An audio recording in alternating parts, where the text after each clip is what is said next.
In December 2001, thousands of Enron employees arrived at work believing they were employed by one of America's most innovative companies. Within days, many had lost their jobs. Some had also lost between 70 and 90% of their retirement savings. Yet only months earlier, executives were still presenting Enron as financially strong. How could a company report billions in revenue, earn praise from Wall Street, and remain one of America's largest corporations while its foundations were already collapsing?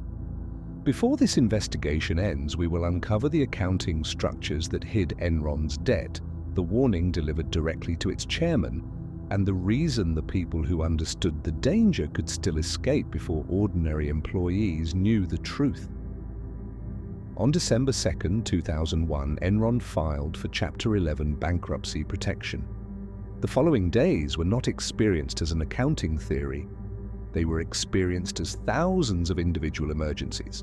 Workers had mortgages, children, medical bills, and retirement plans built around the belief that Enron stock represented long-term security. The Department of Labor reported that the company planned to lay off approximately 4,000 employees and place thousands more on temporary leave. Many employees did not lose only their salaries.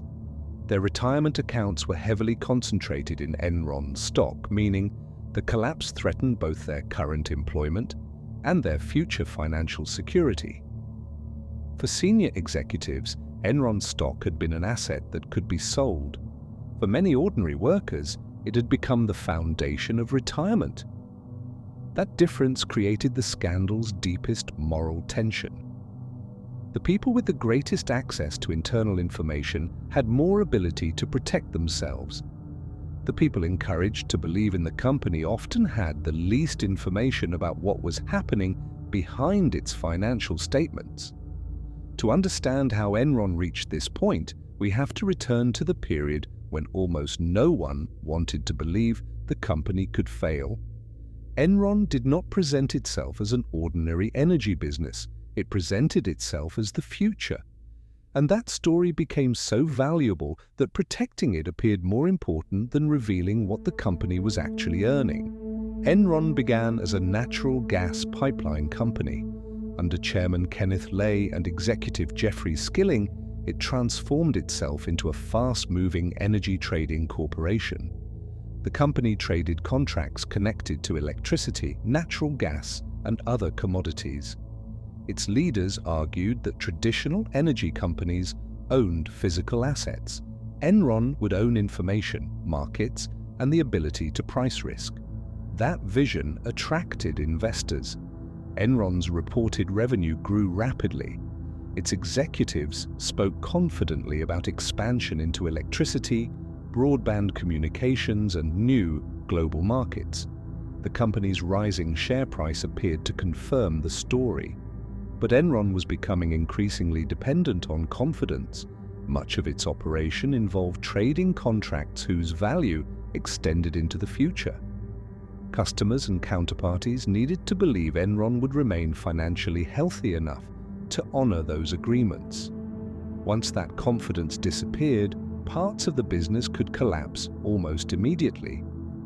Former executives later acknowledged that Enron's trading operations were especially vulnerable to any suggestion that its financial condition had been manipulated. The company was not simply selling energy, it was selling trust. One important part of Enron's rise was an accounting method known as mark-to-market. Used properly, this method can estimate the current value of a long-term contract. But estimates are not cash, and when assumptions become overly optimistic, a company may record years of expected profit long before the money has actually arrived. Imagine Enron signs a 20-year energy contract. Instead of reporting profit only as payments are received, the company estimates how much the entire deal will eventually earn. Part of that expected future profit can then be recorded immediately. The problem is that long-term estimates depend on assumptions about future energy prices, operating expenses, customer demand, interest rates, and the likelihood that the project will even succeed. A small adjustment to those assumptions can create a large accounting profit. A failed project might therefore continue appearing valuable if the estimated model remained optimistic. The company could announce earnings without receiving equivalent cash. According to the Securities and Exchange Commission, Enron executives manipulated reserves, asset values, and segment reporting to manufacture earnings and conceal losses in several business divisions. This was not one incorrect estimate. Authorities described a wider scheme designed to make Enron appear to be growing predictably while hiding the true performance of its businesses. Enron's most notorious structures were special purpose entities, commonly called special purpose entities. An entity of this kind can serve a legitimate purpose. A corporation may create a separate entity to finance an asset, share risk, or complete a specific transaction. But for the entity to remain outside the parent company's balance sheet, it must possess genuine independence and real outside capital at risk.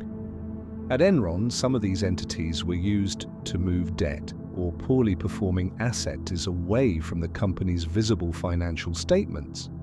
The transactions could make borrowed money appear like operating cash. They could transform debt into apparent sales. One entity, Chuco, was created to acquire an investment interest while allowing Enron to continue treating a related partnership as off its balance sheet. However, investigators determined that Chuco lacked the required independent equity and was secretly controlled through Enron-connected individuals. Its improper treatment caused Enron to overstate income and understate debt. Other structures carried names such as Joint Energy Development Investments, LJM and Raptor. The names sounded distant from Enron, but some depended heavily on Enron stock or guarantees from Enron itself. That created a dangerous circle. The structures were supposedly protecting Enron from losses, but their ability to provide protection depended on Enron's own share price remaining high. If Enron stock fell, the supposed protection could fail at the exact moment it was needed most. The company had constructed financial mirrors. When it looked into them, it saw profits and protection. Behind the mirror were debt, conflicts of interest, and losses waiting to return. Andrew Fastow served as Enron's chief financial officer. He was responsible for helping manage the company's finances, but Fastow also controlled or participated in private partnerships that completed transactions with Enron. This placed him on both sides of important deals. The Securities and Exchange Commission alleged that Fastow secretly controlled Chuco and used his position to funnel benefits through entities connected to him. He later pleaded guilty to conspiracy to commit securities and wire fraud, agreed to cooperate with investigators, and forfeited more than $29 million. By the summer of 2001, at least one senior employee believed the accounting structures could destroy the company. Her name was Sharon Watkins. Watkins, a vice president at Enron, had reviewed information connected to the Raptor structures. In August 2001, she delivered a warning to Kenneth Lay, fearing Enron could implode in what she described as a wave of accounting scandals. The warning did not come from a regulator. It came from inside Enron. But employees and investors did not receive the same direct warning, while they still had time to make informed decisions. On October 16, 2001, Enron announced a major quarterly loss. The Securities and Exchange Commission opened an inquiry. Fastow was removed as chief financial officer. Enron then announced it would restate previous financial statements, meaning earlier profits were not as strong as investors had been told. Confidence collapsed. Credit rating agencies lowered Enron's ratings. Trading partners became less willing to continue doing business. Enron attempted to negotiate a rescue merger with rival energy company Dinergy. But Dinergy withdrew without sufficient credit, and without a buyer, Enron ran out of options and on December 2, 2001, the company filed for bankruptcy. Federal prosecutors formed an Enron task force.